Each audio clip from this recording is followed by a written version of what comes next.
Hello everyone. Today we will be doing a dictation from Progressive Magazine. May I will be dictating exercise 7 and 8. We will start the dictation in 10 seconds.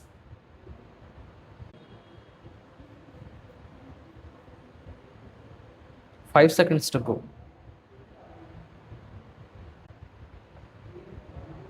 Start. I hope you will help us by analyzing these concepts so that we may not be led away by the slogans of politicians and statesmen. Do not think I am going to decry my tribe of politicians and statesmen here. They have much virtue in them, and I am not going to say that jurists and lawyers are always very successful in dealing with public affairs, although they may be successful in dealing with matter in courts or in giving opinions. A French writer on statescraft who lived some considerable time ago said, discussing lawyers, that in general, the training of a lawyer breeds habits and dispositions of the mind which are not favorable to the practice of diplomacy. Whether that is entirely true or not, I do not know, but there is perhaps something in it. The politicians obviously often go wrong, but the lawyers and the jurists in their ivory towers can also lose touch with reality. Therefore, some of the greatest judges have been those who have not only interpreted the law but adopted it to changing conditions without doing violence to it. It would be absurd for a problem belonging to the middle of the 20th century to be considered by some textbook maxim of the 18th or the 19th century. There is another aspect to this which troubles many of us: how far some recent developments can be fitted in with any conception of international law or moral law. Those developments which threaten the very existence of the human race not only by mass killing but by poisoning the atmosphere so that it has terrible genetic consequences are not justifiable by any conception of international law or moral law. Surely, this is not a matter to be considered only by statesmen and politicians. I do not know if jurists consider the moral law, but I suppose they have it in mind even in considering the letter of the law. It may be desirable for them to consider whether and how far these preparations for nuclear warfare or the test explosions are in keeping with any conception of international or moral law.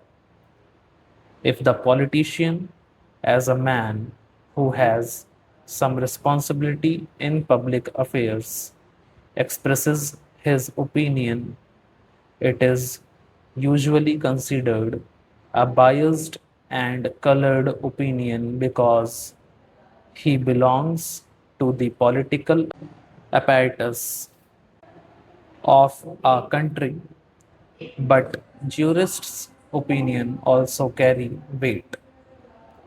Modern developments in science and the application of science in communication and in social structures affect our ways of life, international relationships, as well as individual and group relations, and hence the need for a new concept of international law. You have referred, Mr. Attorney General, to Panchsheel, the 5-year principles which have been accepted by a number of countries of Asia and some countries outside Asia. I claim no special virtue for them. They are only some simple principles which, if adopted by nations in regard to international relationships, will not only lead us away from war but will establish healthy relationships. They are really simple, and I do not see how anyone anywhere can object to any of them. The recognition of sovereignty, non aggression, non interference in internal affairs. When a country does not conform to these principles, it is misbehaving and interfering. It is not acting according to the real basis of international law, which consists of non aggression, non interference, recognition of sovereignty, mutual respect, all these leading up to peaceful coexistence. Peaceful coexistence means coexistence of countries which differ in their policies. There is no point in saying that two persons or two countries who agree should exist peacefully. They do. There is no point in my saying that I should be tolerant towards my neighbor if he and I have no reason to differ. The question of my tolerating my neighbor and his tolerating me arises only when a differ question of peaceful coexistence therefore comes in only when countries differ in their policies, provided always that they do not interfere with each other either internally or externally. If they do, then that is a breach. Therefore, I submit that these 5 principles, which are sometimes called Panchsheel, are a healthy basis for international relations. And I would further say, in all humility, that there is no other basis unless you accept the basis which leads to conflict, which of course is not our objective. Surely, international law should not encourage any attempt to compel or coerce a country to do something against its will or to fall in line with something that bring conflicts. There is great variety in this world. Are we going to produce uniformity through some measure of force, military or economic?